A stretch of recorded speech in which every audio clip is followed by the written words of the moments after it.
at ika'y ay tatapit sa tahanan sa langit. Ukay ganda, ukay inam ng salita ng Diyos. Ukay ganda, ukay inam ng salita ng Diyos.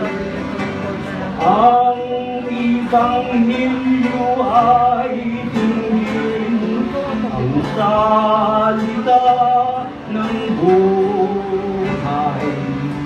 Ang patawad ay kakamtin sa iyong tunay, at ika'y magpasako kay Kristong manunubos. Ukay ganda, ukay inam ng salita ng Diyos.